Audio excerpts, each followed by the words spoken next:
Welcome to Conversations with Lou. I'm here with Professor Robert Klitgaard, University Professor at Claremont Graduate University, and we're here to talk about his new book, Prevail, How to Face Upheavals and Make Big Choices with the Help of Heroes. And so I guess I wanted to start with just kind of hearing more about kind of your background and kind of how that informed the writing of this book. I finished it there. In Bhutan, they have a 3-week quarantine when you arrive there as a foreigner, or as anybody really. And so we're in a little cabin. They deliver breakfast, lunch, and dinner, and you can't leave. So it's a good place to do work.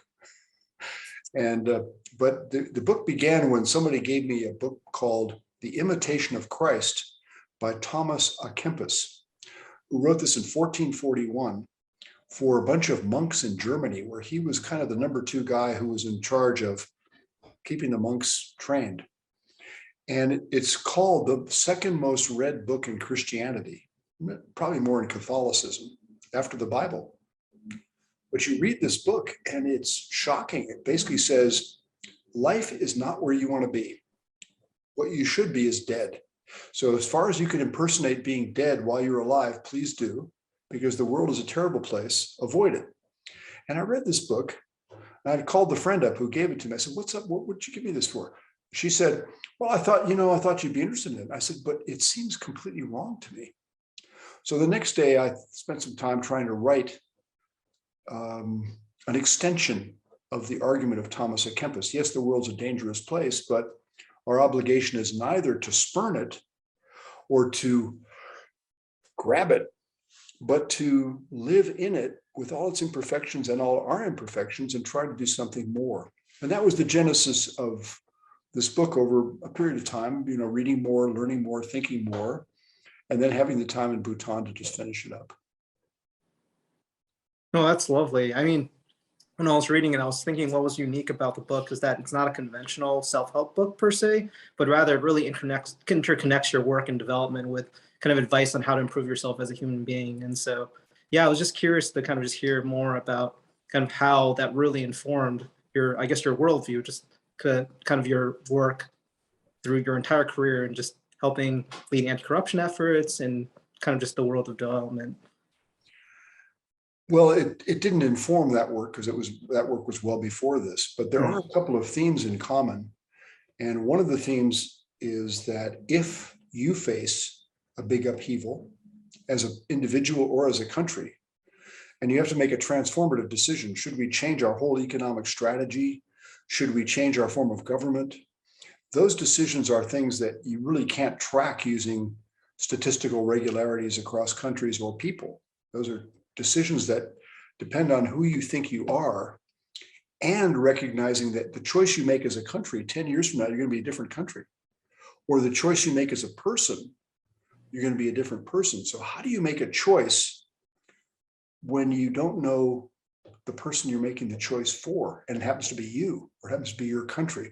So it's very different from the kind of studies that you and I did, where you do economic analysis and have rational choice models, or you have decision analysis, and you take the risks and rewards into account, given a utility function, and solve the problem.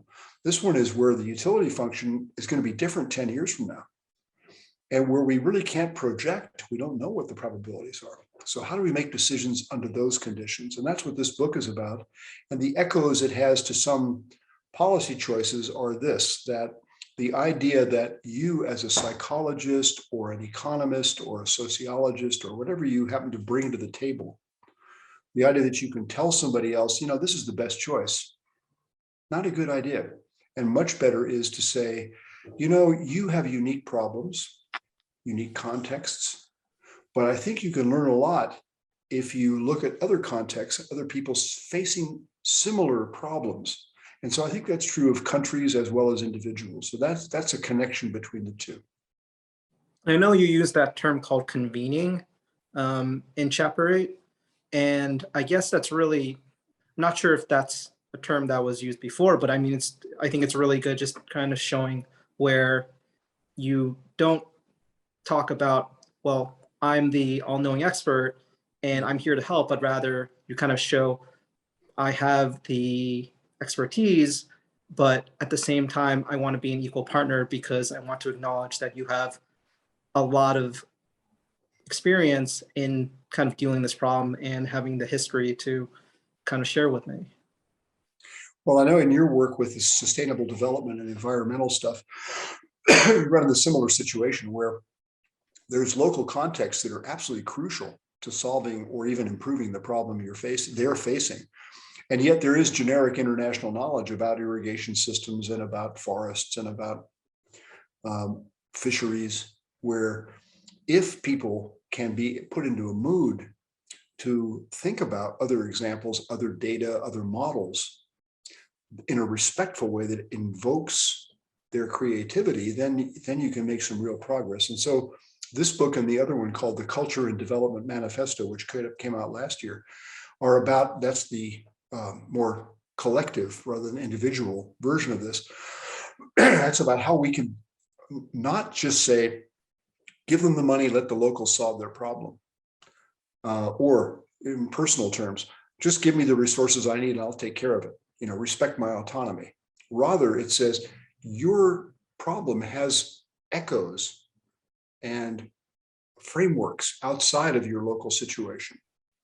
And if you take those into account, you will be more personally responsible or collectively responsible for solutions, so that there's an optimal mix, if you will, between the idea of, local knowledge and outside knowledge. And somehow we got to put those together. And that's true for us as individuals. We have psychologists and religious leaders and others who can tell us things, maybe in a group context or maybe as individual counselors, but they can't tell us what to do because our situation is different. So if they evoke those outside things and find a process to share that with us in ways that we can assimilate it and use it and have our own autonomy, then that's the secret, I think, to good counseling. So I guess my other question was, I was really interested in when you mentioned Philip Zimbardo's Heroic Imagination Project in chapter 4, and how you were just talking about how there were several different kind of techniques to develop people into becoming more heroic. And so I guess the passages that really struck out to me were our mindsets, the set of beliefs we have about whether our abilities can be grown or changed, profoundly impact the way we work, play, explore, and live. And then he goes on to say, the opposite of a hero is not a villain, but a bystander, someone who does nothing during adverse situations. So for me, when I'm hearing these aspects, it's really kind of more, he wants people to be active, right? I remember from one of my personal heroes, Ralph Nader, he had a satirical organization called the Society of the Apathetics. And then he had a model Same idea. that he had written for this society that just talked about, I will bear any kind of, oppression, simply so I don't have to do anything. Well, Zimbardo's contribution in that case is, we have this idea of a hero, which is Superman or Harry Potter or Martin Luther King or Ulysses or something that we could never be. And what Zimbardo did was, let's focus more on heroic actions than heroic people or mythological characters. And he pointed out that maybe a third of people in America, measuring it in various ways, have committed a heroic act. And what he means by that is putting other people first, at risk to themselves, for a good that's beyond their material welfare. Wow.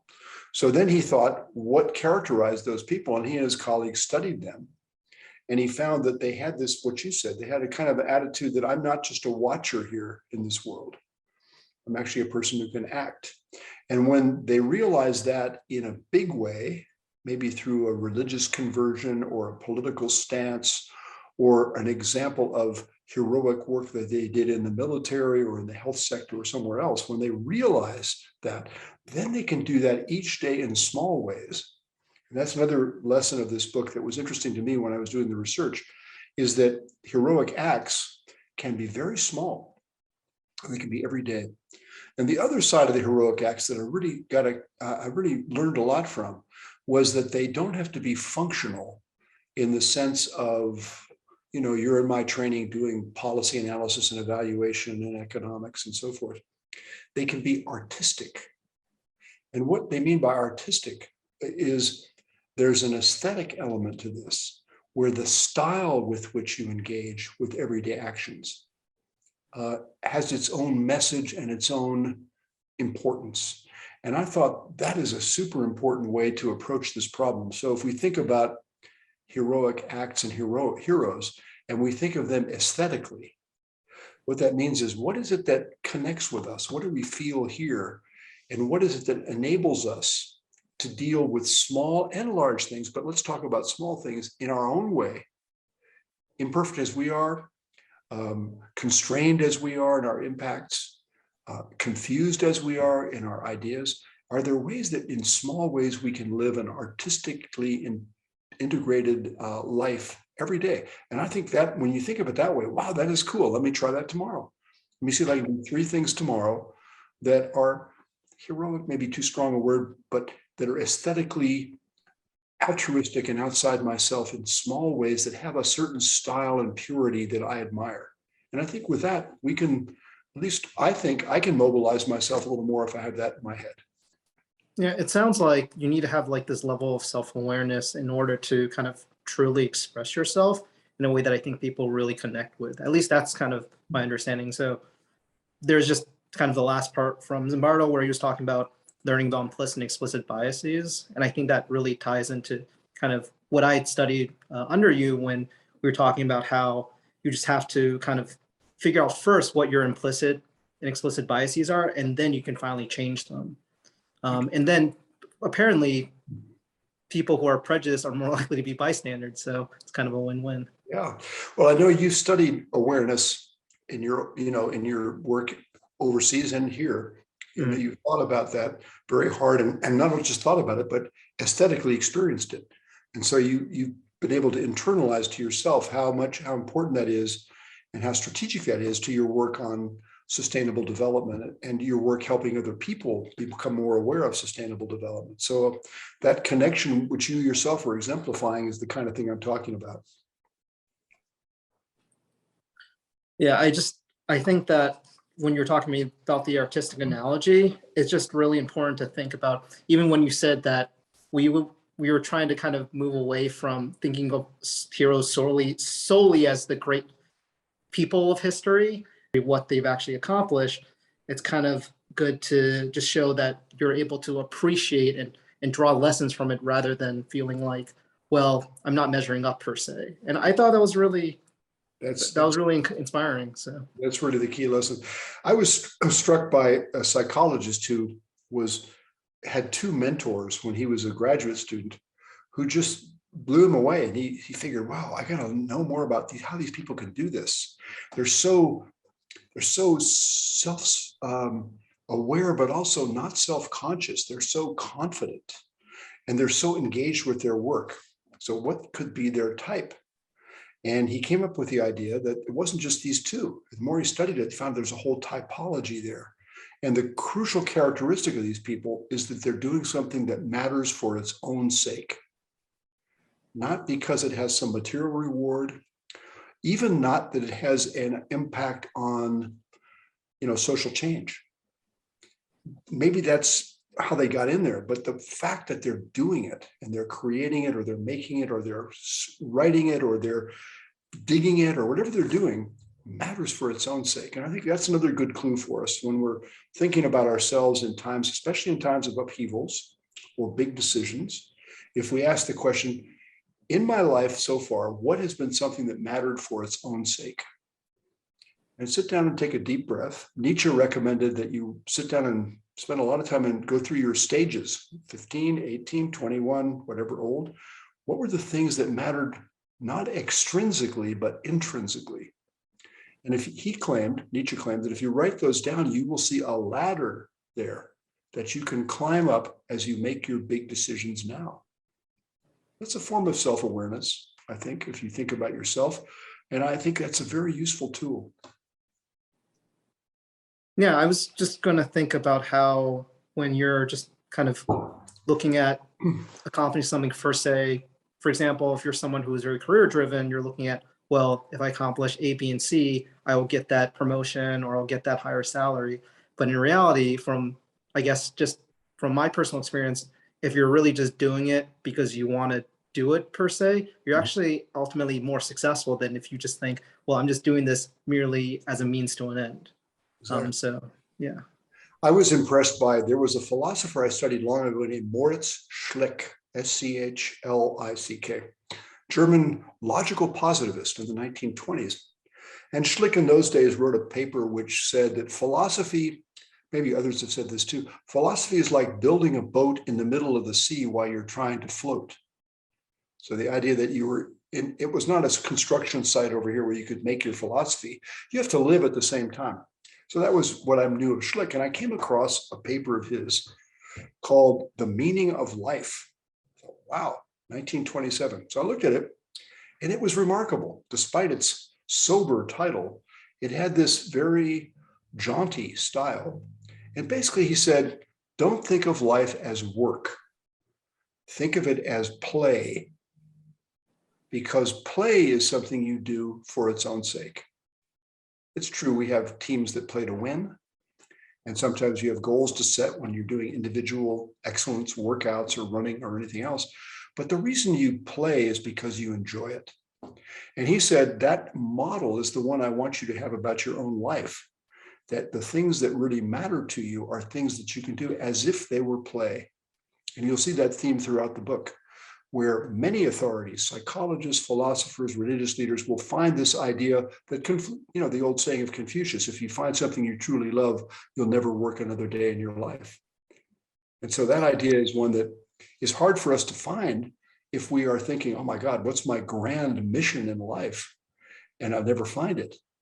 But if we have that other idea of these small things that we're going to do every day, 2 or 3, in a certain style, with a certain care, then we can begin to build a style for ourselves, which looks more like Schlick, where we do those things for their own sake, and we are satisfied with them as small works of art, rather than as things that have a momentous impact on my bank account or on the nature of the world.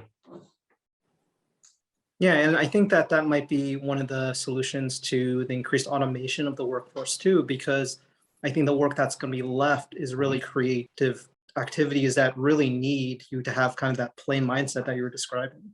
Because otherwise, if you're following a prescribed set of rules, I don't think that's going to allow you to be as dynamic in the Industrial Revolution 4.0 or something along those lines. That's right. Well, somebody said the other day, and I don't necessarily agree with this, but somebody said, if you have a task which you can do in 10 minutes or less, in a few years, a robot will be doing that. So it takes your point that you have to have this, what you're doing has to be something that is not simply repetitive, efficient action. It has to have this aesthetic style. Another paper written maybe 3 or 4 years ago by one of the great labor economists said that he thinks that the future will be combining. So for example, there'll be a big future in caregiving for older people and healthcare for all of us. And he thought if you combine that with your aesthetic interest of music or photography or pottery or whatever it is, those guys are already making a premium. And I thought, wow, that's an idea. So you take your artistic side and you combine it with the helping side. And those are the people that people want to be around, who are older people. They don't just want a nurse. They want a person who shares their interest in photography or shares their interest in pottery, whatever.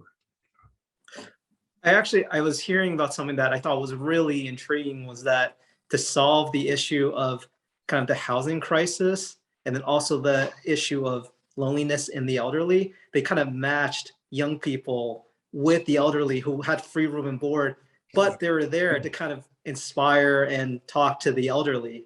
Yeah. I'm not sure where that was implemented, but I just remember hearing that idea and just thinking, well, wow, you're just taking like 2 problems and creating one solution. That'd be cool, wouldn't it? I saw that also, but I haven't seen any evaluation or any generalization, but that sounds good to me. So there's a really intriguing part of the book where I was considering, well, people hear that it's really good to give. Being a giver is better than being a quote unquote taker, right? But actually you mentioned a really good passage from John Steinbeck in his Cannery Row about his friend Ed Ricketts that I really liked. where it's talking about how actually receiving is kind of a nobler action, right? And how it was just really, I mean, he gave a kind of a, I would say like a rant, if you will, about kind of big philanthropy. But towards the end, he talks about in receiving, you cannot appear even to yourself better or stronger or wiser than the giver, although you must be wiser to do it well. And so just thinking about how that kind of turns what we've been taught on his head, because I think as a kid, I was taught, well, it's good to share and it's good to kind of give, but we never really learned how it is to kind of receive per se. Yes. Well, the paradox of this scheme that I have of the hero's path, the last stage is sharing and serving. And as you said, all of us have heard that since we were young. Every religion has something like the golden rule. So we all know that, and yet, you know what? Not so much. So analytically, in economics, there's a question about what is the optimal kind and extent of altruism. If you think about it, you don't want to cross the whole room to open the door for somebody who's right next to the door, even though it's a nice thing to do. It's not efficient. And so there's a whole question of efficient altruism. And when that question was first raised by social scientists, people like Marcel Mauss, the author of The Gift in 1925, and basically a whole other set of intellectuals said, maybe the gifts people give in anthropology or in personal life are self-interested. Maybe they're really strategic to invoke obligation or require reciprocation. And so it was a way of undercutting the norms of gentility and courtesy that a whole lot of intellectuals had as one of their goals implicitly was to get rid of all this stuff where we had to be good and sort of realize it's all self-interest, it's all, whatever. And there were Marxist versions of this and free market versions of that.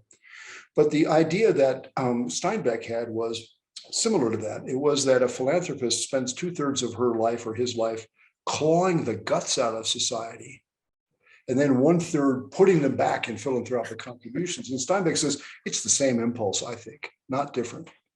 And his friend Ed Ricketts, who was a real scientist and was the model for Doc in Cannery Row, had something else. With talking with a child or a drunk on the street or Steinbeck himself, Ed always would receive whatever idea they had or whatever thought they had or whatever thing they would bring him. And so people brought him things all the time. They'd say, what do you think of this? And he would say, oh, that's very interesting.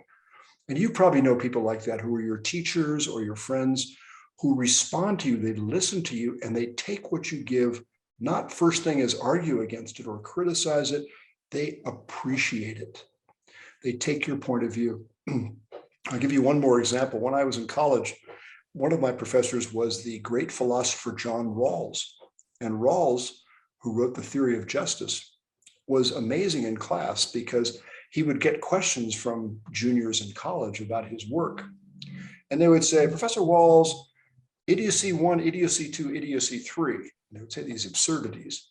And Rawls, you could see behind his glasses, his eyes flickering as if it were a computer, kind of working away, trying to figure out what on earth is he saying and does it have any meaning? Rawls would then re-express the question. He would ask himself the question, under what scheme of the world is that a good question?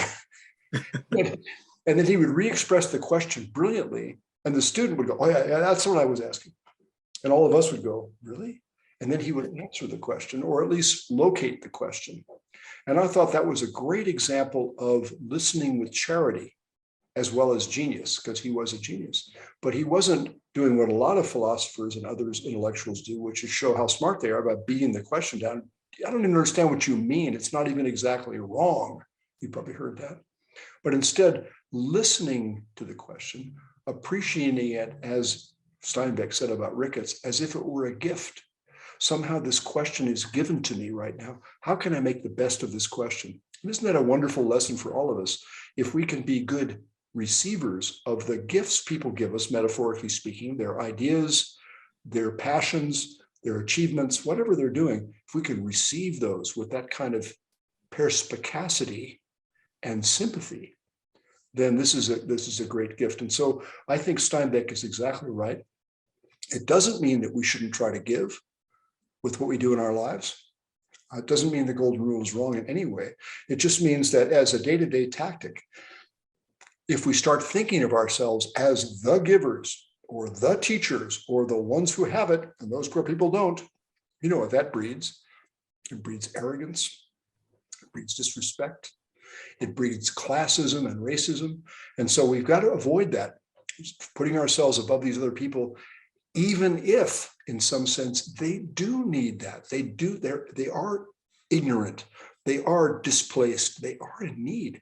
We have to make sure that our first impulse is to listen to them and receive whatever they have to offer, and then be very humble about what we have to offer, because our generic knowledge and expertise is pretty shaky.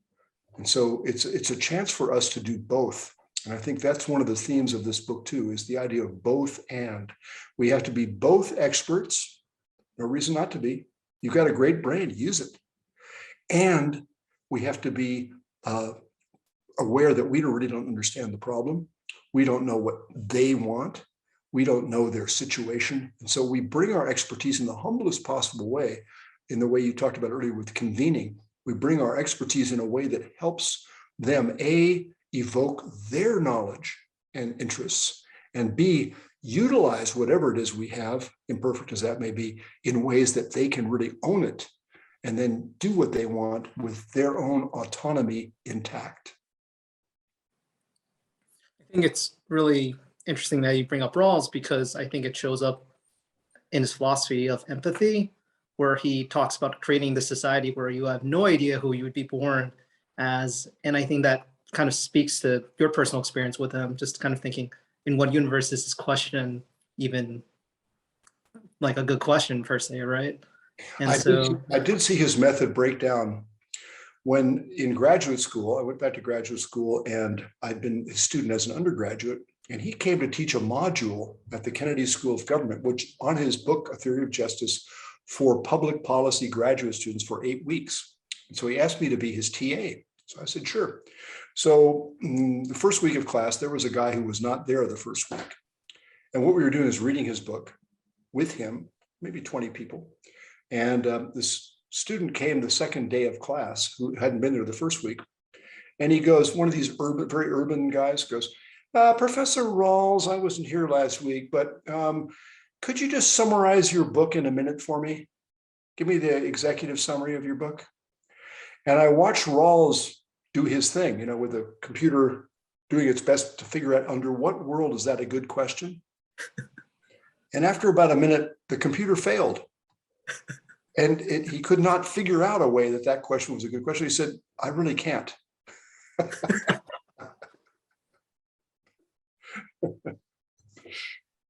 So I guess going to the topic of gifts, just when you're talking about in the book how there's kind of different kind of types of giving, right? You bring up the example of bribery, right? The interesting insight that I grabbed was that like a real gift is, and this is quoted from the book, is wholly the recipient's, and in the limit creates no obligation.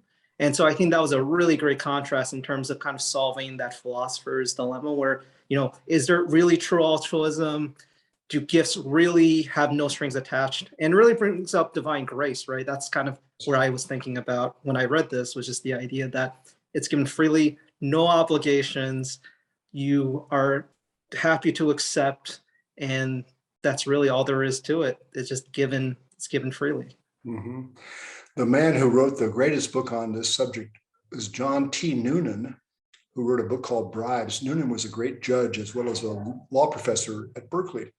And Noonan was an ardent Catholic. And his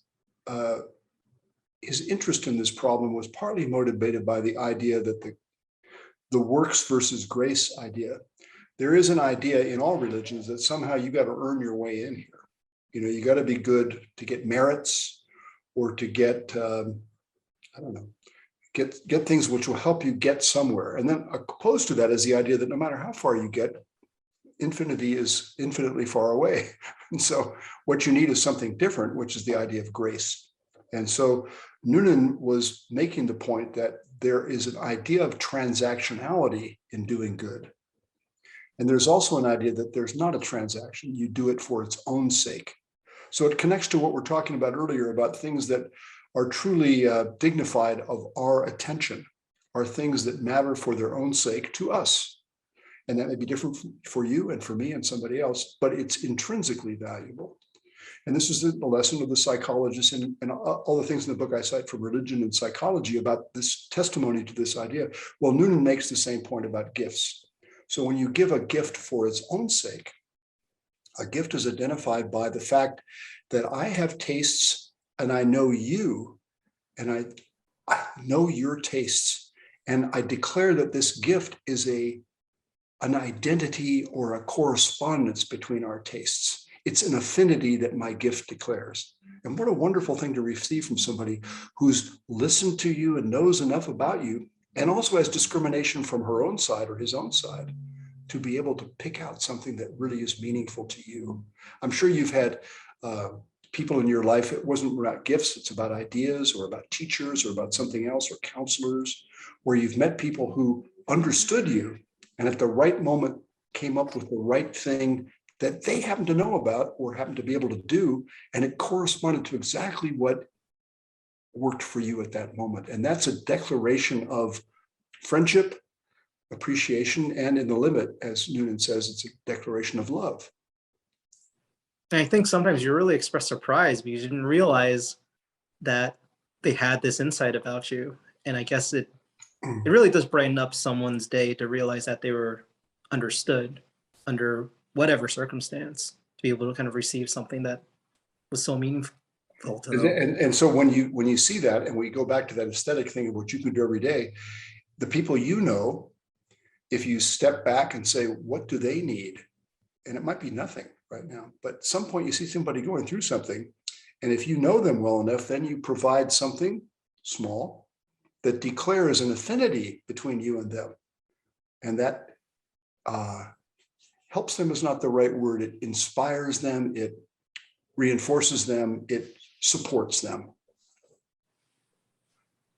Yeah, it definitely fits into kind of an unconventional part of your book, which is talking for an entire chapter about romance, kind of all the facets. And it really kind of struck me that one of the things about a real strong attachment that's a partnership is just the mutual understanding, right? Mm-hmm. And how you're willing to just be in a situation where you feel like you're able to simply exist and be with the other person, be it in any kind of facet, right?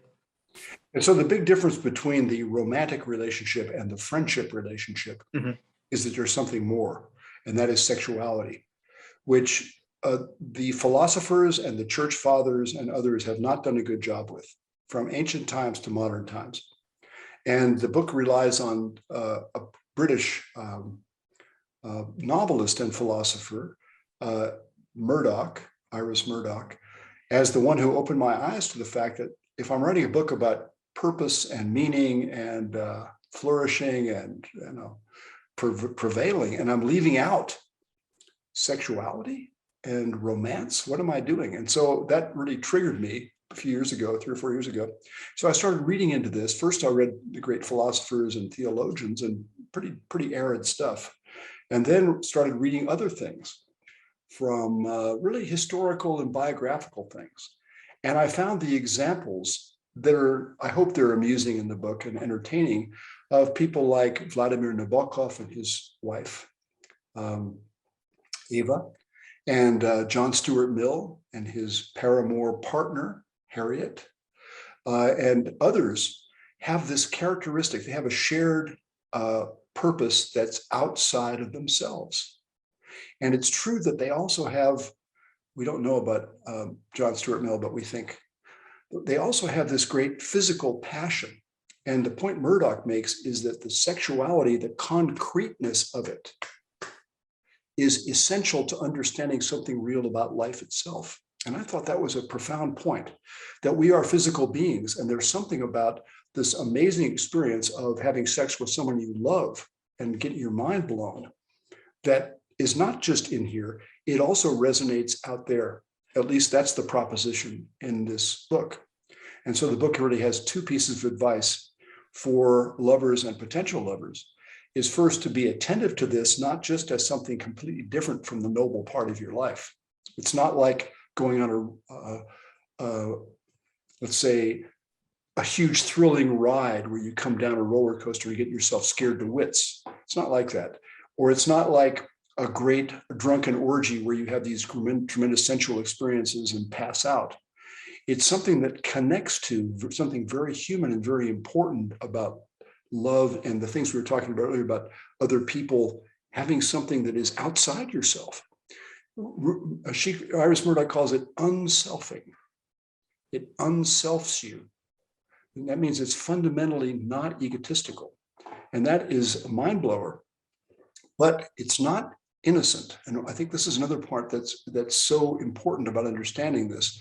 Murdoch points out in her novels particularly how dangerous these romantic relationships are. And we know from, Louis C.K. and all these crazy people who are performing all these, Weinstein and all these guys doing all this stuff. We know how abusive sex can become and how domineering it is, particularly for women who are in positions underneath people of power. It's just an awful thing. And therefore we can respect what the church fathers said about chastity and watch out for this stuff, and all these philosophers who basically avoided it because it's so uncomfortable. So both those things are true. And I believe that too is a lesson that applies outside of romantic relationships.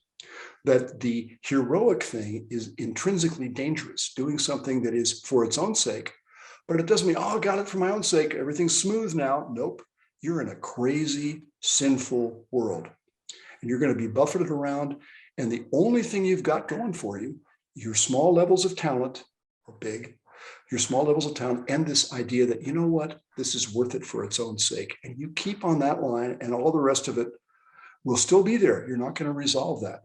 But it could vanish in terms of its impact on who you are as a person. So similarly, even though sexual relations are maybe intrinsically subject to things like domination, abuse, addiction, at the same time, they are keys and entry points into something sublime. And as you said, something that involves doing something together, where together you follow the same path that you would as an individual and find things together that are intrinsically meaningful that you can do as partnerships. And I think these great love stories have that in common. There's great passion and there's great service and dedication to other people that comes through their partnership. So it's interesting when you mention kind of the rules that I guess were prescribed by church fathers and other religious authorities, and how when you mentioned backsliding, right, in that chapter, and talking about how sometimes, I guess this is the paraphrase, right, the cure might be worse than the disease because you start developing kind of an ossified ideology per se, where you have these rules and it kind of causes people who may not have the best direction to kind of hold on to these rules, right? But then it creates kind of, I guess, just like a self-oppression, I guess that's, or self-repression, that means that ultimately maybe that's the reason why there's so much sexual addiction and so many of these problems, because there's no real healthy outlet for it to happen because of these rules that have been prescribed. That's interesting. I hadn't thought about that part of it. But I think it's true. I think it's true. There is a lot of element where you see the most abusive women, maybe the most sexually repressive societies. But that doesn't mean we're out of the woods here in places that are very sexually liberated. We see a lot of gender abuse and so forth. But you're right that the paradox of that chapter is both and. Again, there's sort of both sides of this. On the one hand, if we don't recognize, let's take secular insights, not religious ones, but if we don't recognize that our big ideas or big moments of clarity about what we're trying to do, what's intrinsically valuable, if we don't understand that those will erode over time, that insight we have will slowly, that insight sort of dims. And what happens is then we go back to habit, we go back to conformity, we go back to things we don't necessarily want to do. And so understanding this backsliding or relapse tendency that is entirely not religious. It's entirely almost everything we care about has this, from working out to doing your reading to making sure you walk in the daytime to taking care of big things that in your life. You kind of, well, yeah, I thought I did understand that, but I kind of forgot it.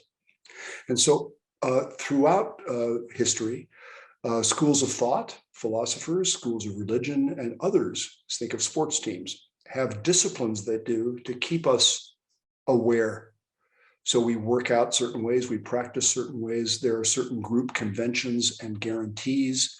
And I use the model of addiction because I think addiction is interesting. How people fight addiction is they recognize that they're going to slide into this thing. So they do things that circumscribe their ability to slide. They don't have alcohol in the house. They don't go to the club where they once took cocaine.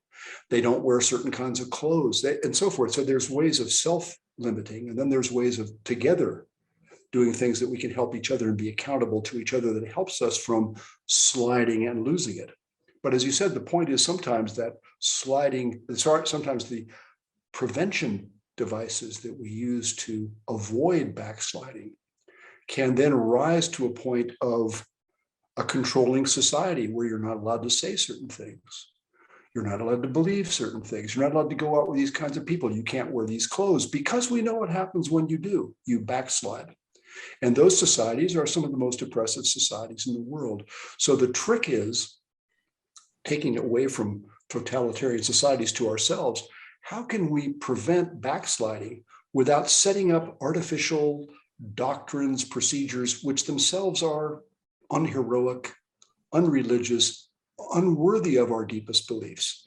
And that's what that chapter is about, how to set up those, that recognition that both those things can happen and how then move forward with eagerness and with adroitness.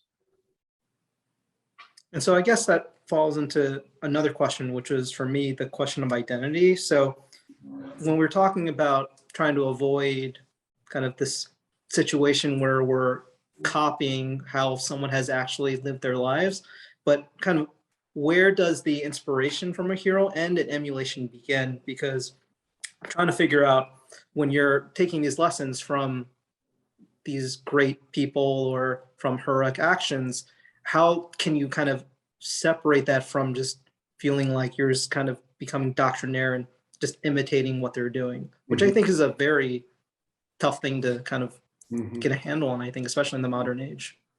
That's a good point. So tacking into that point, there are, let's call them rationalist philosophers who think that if we figure this out, we just figure it out and then do it. So stop the drama. And then there are, to use a different word, existentialist philosophers who think, you know, the answer you figured out for your time and your place and for all of humanity doesn't apply to me. And in fact, you're ignoring individuals. You're ignoring their day-to-day tasks. And some of those philosophers like Kierkegaard said, you wake up in the morning, you got to resolve this problem every day. You can't figure it out once and for all, like how to set up a basketball court. And so there's a basic a tension there between the rational person who tries to figure things out and the aesthetic person who tries to see the beauty and contradiction in things and moves forward nonetheless. And so what the book concludes at the end is that when we think of heroes, we should think of them not as doctrines to follow. Probably both and is right. There is a doctrine there, but what we should think of them as exemplars to inspire, imitate in our own small way, because we can't be Martin Luther King, but to inspire us to face our own upheavals and our own dramas and get some perspective on them. So we avoid, the enemy here is when we're faced with an upheaval or a big decision and we're so confused that we forget what we're trying to do. We forget our purpose. Or we're so upset that we lose our cognitive understanding of the way the world works. We kind of forget about class structures or systematic racism or the value of markets or democracy or whatever it is. We forget about it. We're so confused that all those things then disappear and we're out on our own. And we forget to be grateful. we're so confused and hurt that we don't think every day when we get up, look at that sky, look at that dog, little things or big things. Look at this crazy life we're in, man, it's amazing. And finally, the other danger is when we get this confusion and upheaval is that we start thinking, you know what, it's every person for herself or himself. I'm going to stop thinking about what I can do to help the world and start thinking about what I can paint to make beautiful things. I'm just going to grab what's there. And so this book is about the tendency as individuals that when we're faced with upheavals or big decisions, that the purpose, the meaning, the gratitude, and the sharing and serving are eroded or else dissolve. And I think I would say this, Philip, that this does echo with problems of societies. I think it's also true for societies going through upheavals and facing transformative decisions, that the key task for them when they do this is they're just thinking, how can I cope? How can I, they have to think, what are we trying to do again? What is our big idea? What is our gratitude? How do we appreciate our history and where we are right now? And how can we move forward with an altruistic attitude rather than one of, just grab it here and forget about everything else? So I think that's a connection between the two problems of personal decisions under upheavals and societal decisions under upheavals, which I think is worth thinking about. I don't have a solution to that, but I think that analogy is fruitful and will help people, again, get a little bit different perspective on their own current situation. Well, thank you, Professor Klitgaard. This has been really inspiring. I think that really if people want to delve more into these topics, to first purchase your new book, Prevail, but also look at your body of work too, because it's quite extensive. And you really do have an eclectic variety of interests, I must say. So that was kind of why I enjoyed taking the class with you, because you weren't just kind of siloed per se in this one specific subject, but you had variety interests. And yeah, I think it makes life a lot more interesting. Well, thanks very much, Philip. And I look forward to working with you in the months and years to come. Absolutely. Well, thank you again. And again, Professor Klitgaard's new book, Prevail, is available at any bookseller near you.